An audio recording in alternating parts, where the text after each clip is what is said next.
Hi guys, welcome back to my channel. Today I have two very special guests.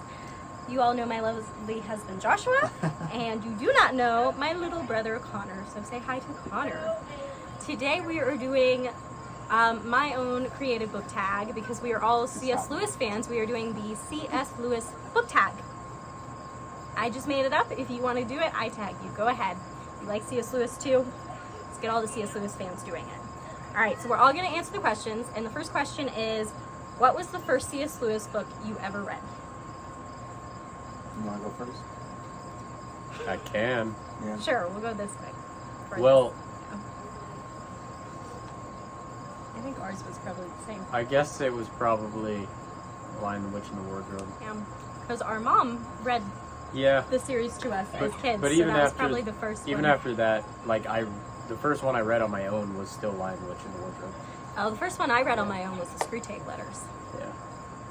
But I'd had the whole Narnia I series think read to me more than 4 besides times. Narnia, it was Mere Christianity. Still need to read that one. What about you, Josh? I was a weirdo, and when I looked at the Chronicles of Narnia, I didn't start with Lion, the Witch, and the Wardrobe. I actually started with The Magician's Nephew. Technically, that's first. Technically, it's first. Technically, it's Yeah. not. That was, you know. But yeah, that was my first. It's C.S. not, Lewis but it book. is. It's whatever way you want to do it. Oh, that's almost heresy, I think. Well, I was a Mormon at the time, so yeah. He was spitting heresy all the time. Heresy was not unfamiliar to me. Oh my. Anyway, Okay, that was question weird. number 2. How many C.S. Lewis books do you own, if any? We'll start this way first. I own the Screwtape Letters, and I think that's it, actually. That's so it? I think Okay. I only own one. So I own The Chronicles of Narnia, which is 7. I own Till We Have Faces, Reflections on Psalms, and Mere Christianity. So I own 10, which I'm actually impressed. I didn't realize I owned that many, but 72. I knew he owned the most. The fact that you had that number. Wow. So How many copies, like double copies, do you have? Do you know? Oh, a lot. A I've got the lot. Narnia series Like- like several times. Okay. And I've got That like brings up your count quite a bit. I just think right I have there. 5 copies of Paralandra, all different like editions. Like I have Great. the Voyage to Venus alternate That's title. the Space I have like older copies, newer copies. I have it in a set, like the Space Trilogy in a set. Mm. Like things like that. I've got it. Okay. And I've got That's like almost the 72 in entire total. like new Harper 1 series, like the color coded ones. Oh, I've got nice like ones. most of those. Wow. That's be cool. So he definitely wins that one. Question number 3 is, which Narnia book is your favorite and why? Connor. Oh, that's hard. I think The Magician's Nephew, because, well, like a lot of reasons, but I think it really shows some of Lewis's just amazing world building, especially, well, is this spoiler free or can we spoil I things? feel like the Yeah, book's been just out for like spoil a minute, things. so. Yeah, Okay.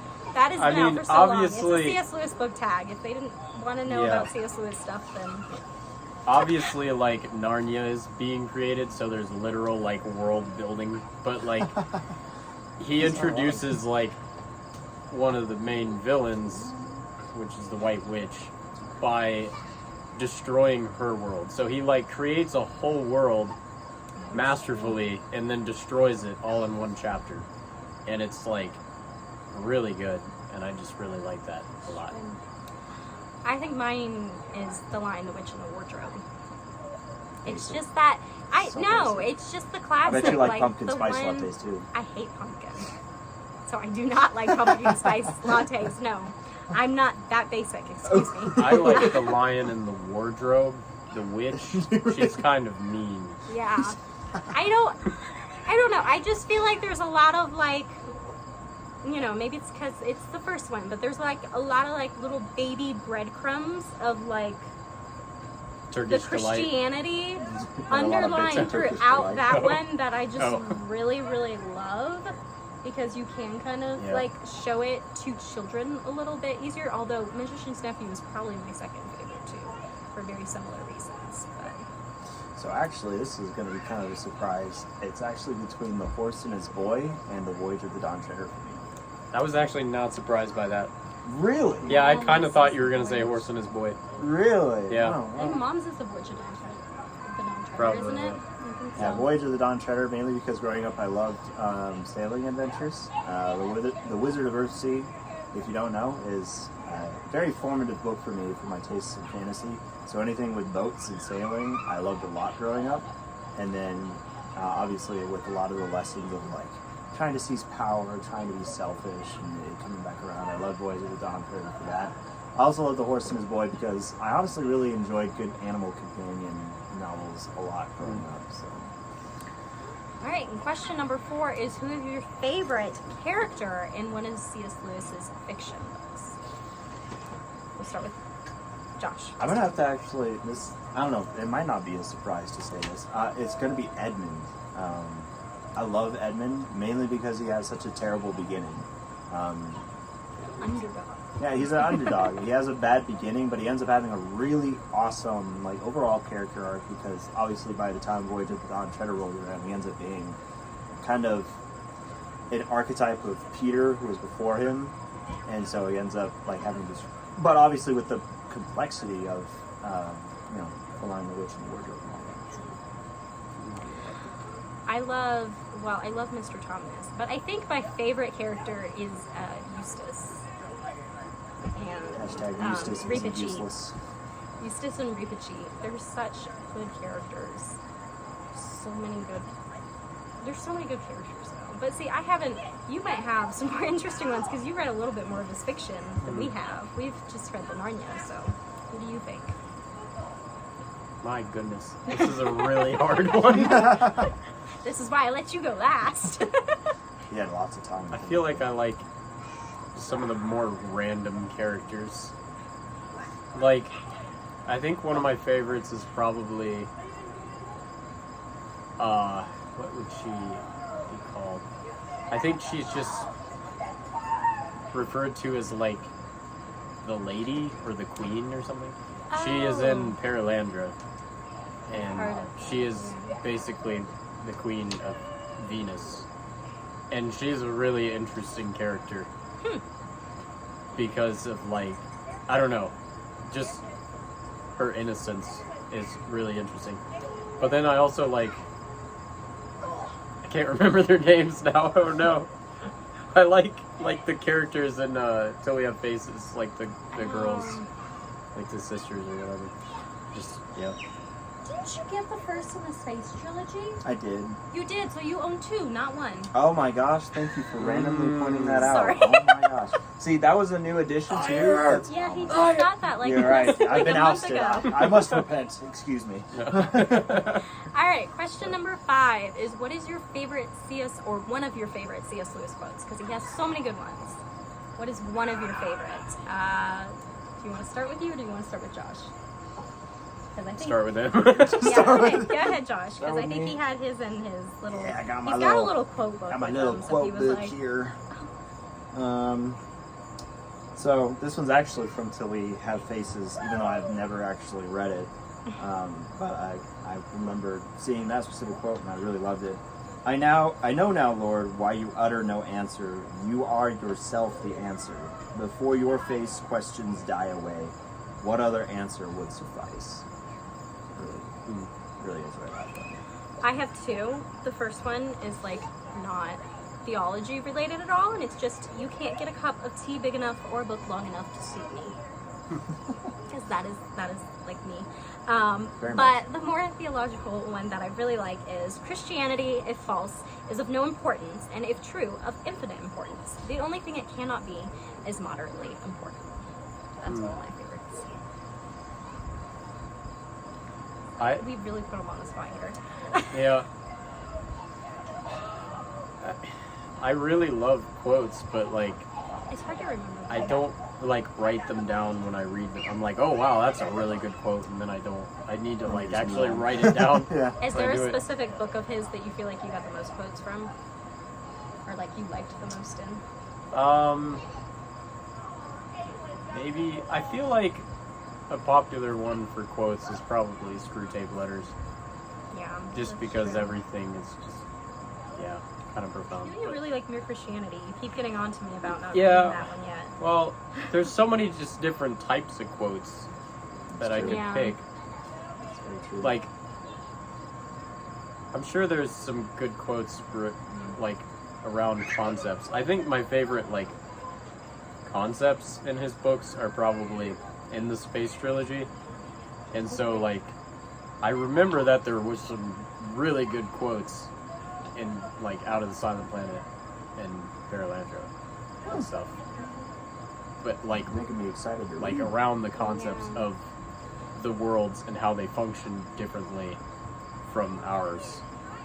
I just don't remember specific quotes, but there's Yeah. a lot of All right. theology packed into there. Well, if you want Connor to try to find and then comment some of his favorite quotes, put a thumbs up on this video. Oh my. Here's All right, your homework. last and final question. Number 6. Is there anything about his works, fiction or non-fiction, that you don't fully agree with? You gonna make Connor go first again, or? Go ahead.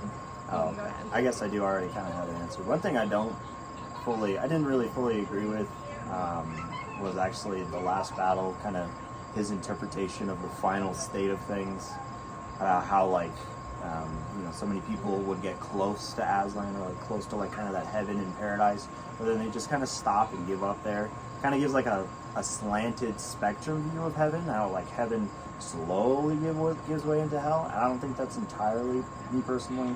That Yeah. kind of makes me think more of the Mormons, like Yeah. layered. Yeah, heaven. kind of the layers Yeah. of it. But again, I mean, like, it's a fantasy novel for kids, so I'm not gonna harp on it too much. But that was one But thing I was like, yeah, I don't know. I agree with that.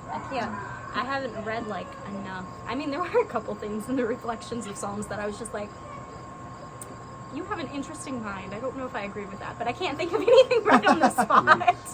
Like, it wasn't big things though, Yeah. At least not in that one. But do you have anything? Yeah. Before I say that, I just remembered that actually one of my favorite C.S. Lewis books is The Great Divorce. And so probably if I find a favorite quote, it would be from that. Okay. But the disagreement thing, it's actually similar to Josh's, is that in the last battle, even though I love the last battle, Similar feelings. Very similar there's like feelings. this idea of, well, what is he? There's that one guy who, Oh. they basically say that even though he was fighting for Nash, they say that he was actually for Aslan the whole time. He just thought that he was serving Nash. And so it's an interesting idea Yeah. that he has, is that people, it almost leans too far into like the person can be good enough that even though he doesn't know the name of Aslan, he still is technically serving him by his good works. I feel like it has a little bit of truth to it, but not like it can be Could've been done helpful. better. It can be helpful, but like when like you're talking about theology, it gets kind of tricky. Yeah. Like Sure, yeah. it really leans into the like debate on like, is it Jesus is the only way, as in like you have to know his name and thing, or is it like you can know Jesus but maybe not ever hear directly of him? It's like that debate. And so it's just kind of a larger thing, and I don't know if I necessarily agree with it. It's And you think that's kind of like what C.S. Lewis is presenting there with like the whole... That's what it seems like, yeah, because the soldier literally was serving Nash, which was basically like an Antichrist figure. Antichrist figure, Yeah. like evil thing, but because he was actually like kind of a good person, and I don't remember all the details, so I might not be giving it the best Oh yeah, it description. definitely. while This since whole I read that conversation last makes me want to one. reread all this. Yeah, I C.S. kind of Lewis want to stuff. reread again. I just remember that this idea that it's like, oh, he was actually serving Aslan the whole time, Yeah. even though he Yeah. didn't realize he was. That's It's just that his interesting. values actually matched up with Aslan. So I don't know completely how I feel about it. Yeah. It's just, Yeah. it's interesting.